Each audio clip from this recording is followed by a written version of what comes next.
Industri dan pertambangan memang dapat meningkatkan perekonomian rakyat yang tinggal di daerah sekitar industri. Namun di saat yang bersamaan, kota tersebut juga bisa menjadi kota yang berbahaya bagi penduduknya. Inilah 7 kota paling berbahaya di dunia versi On The Spot.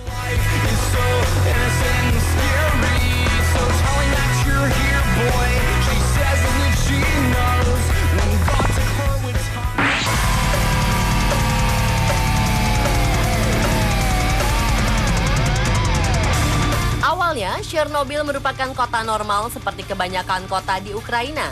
Namun pada malam hari tanggal 26 April 1986, ketika semua penduduk sedang terlelap, terjadi ledakan dahsyat yang mengubah hidup penduduk Chernobyl. Ledakan ini berasal dari pembangkit listrik tenaga nuklir yang ada di kota itu. Dalam hitungan detik, ledakan tersebut membumi hanguskan kota tersebut dan melepaskan radioaktif 400 kali lebih besar daripada bom atom yang dijatuhkan di Hiroshima dan Nagasaki. Dampak ledakan ini bahkan sampai ke Kepulauan Inggris. Bencana ini juga tercatat sebagai bencana buatan manusia terbesar sepanjang masa. 50 orang tewas saat tragedi tersebut. Jumlah korban yang terkena dampak radiasi masih bervariasi. Organisasi Kesehatan Dunia WHO menyatakan korban radiasi sebanyak 9.000 orang. Organisasi Lingkungan Hidup Greenpeace mengklaim jumlahnya 93.000 orang.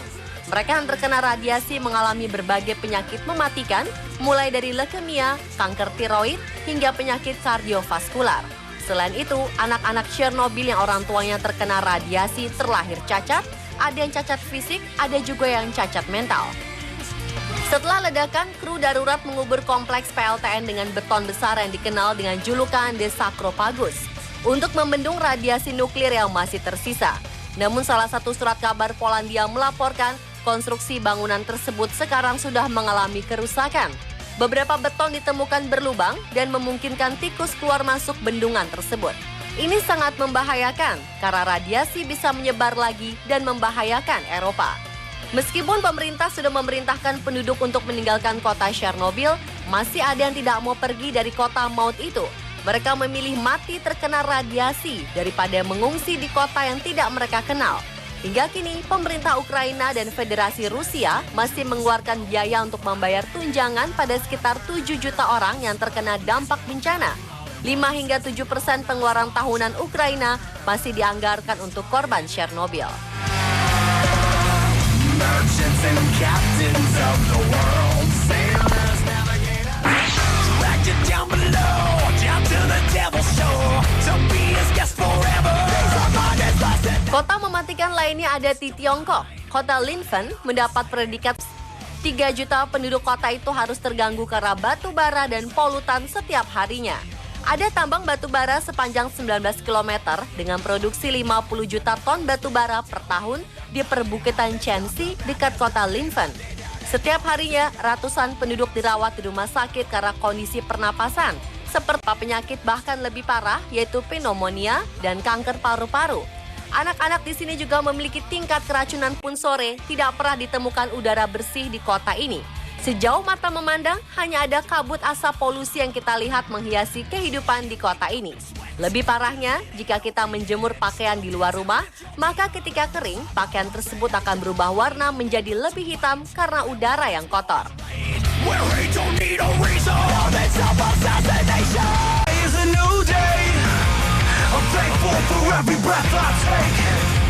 Di Peru ada sebuah kota yang juga dinyatakan berbahaya karena tingkat polusi yang cukup tinggi.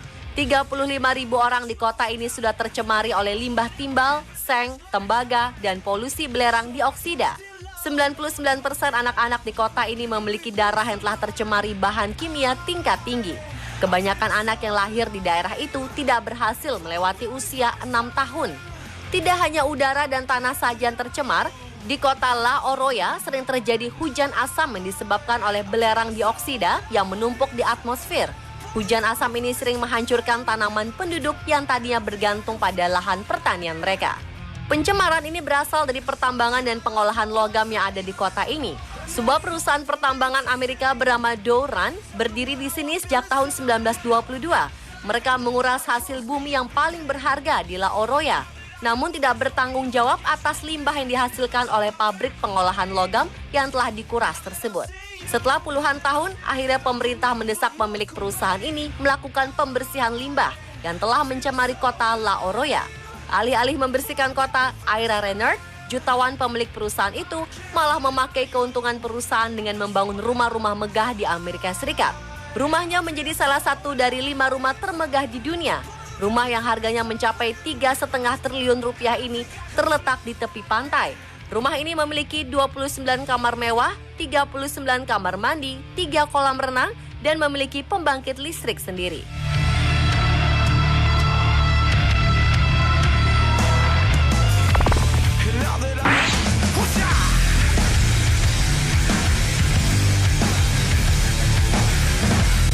Penduduk di kota Dzержinsk, Rusia, sekarang tidak lagi bermimpi untuk hidup sampai usia lanjut karena rata-rata harapan hidup sampai usia lanjut di kota ini cukup rendah.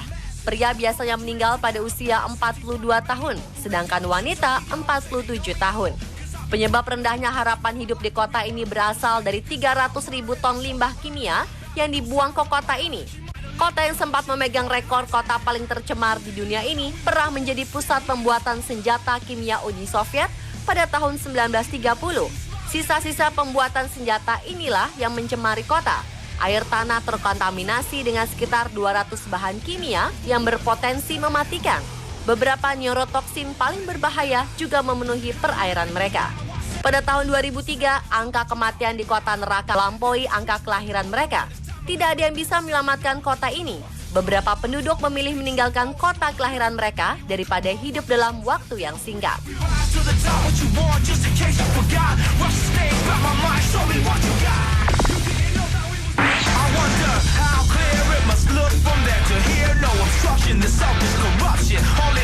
Berjaya di awal abad ke-20 ketika timah ditemukan di dekat kota tersebut. Semua penduduk datang ke kota itu untuk menambang timah. Tidak hanya penduduk saja, beberapa perusahaan pun mencoba meraup keuntungan dari kekayaan Kapue, namun tidak membahayakan dan mempengaruhi kesehatan penduduknya. Jadi salah satu kota yang paling tercemar di dunia. 255.000 orang berpotensi terkontaminasi timbal, termasuk anak-anak. Kandungan timbal dan timah pada anak-anak di kota ini berjumlah 5 hingga 10 kali kadar yang dianggap aman. Tidak hanya kesehatan penduduk, tanah di sana pun akhirnya terkontaminasi hingga apapun yang ditanam tidak bisa tumbuh. Perekonomian rakyat pun semakin terpuruk. Beberapa warga yang masih tinggal di Kapue terpaksa kembali ke pertambangan meskipun dilarang. Mereka menambang timah secara tradisional demi menyambung hidup. Tubuh mereka sudah terlanjur terkontaminasi oleh timah tersebut.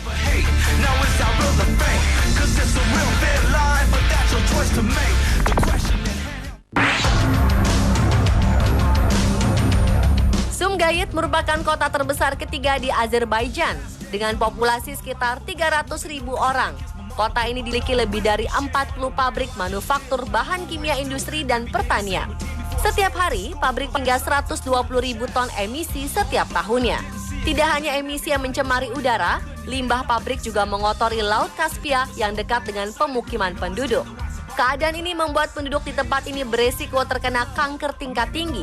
51% penduduk berpotensi mengidap penyakit kanker, 8% diantaranya meninggal karena kanker ganas. Yang lebih parah lagi, Sumgayit semakin dikenal dengan kuburan bayi. Sebagian besar bayi lahir dengan kelainan fisik yang parah dan cacat mental. Beberapa orang tua yang tidak sanggup melihat keadaan anaknya akhirnya membunuh anaknya sendiri. Beberapa anak meninggal di usia dini karena tidak bisa bertahan. Sekarang ini sebagian pabrik telah ditutup, namun polutan masih tetap ada. Setiap hari penduduk harus bersentuhan dengan logam berat, produk kimia, dan racun merkuri. Tingkat kematian mencapai 50%.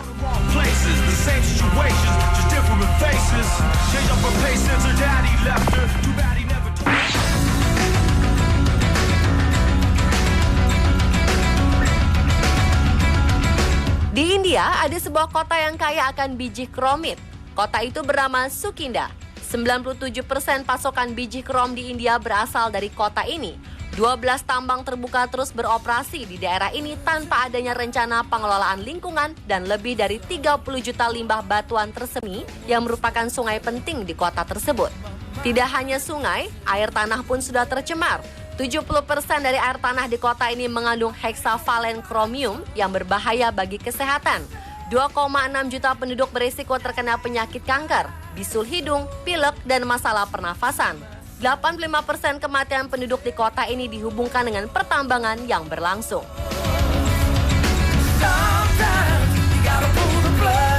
Pemirsa, itulah 7 kota paling berbahaya di dunia. Semoga ini menjadi pelajaran penting bagi kota-kota industri dan kota-kota besar di Indonesia untuk lebih memperhatikan kelangsungan ekosistem kota.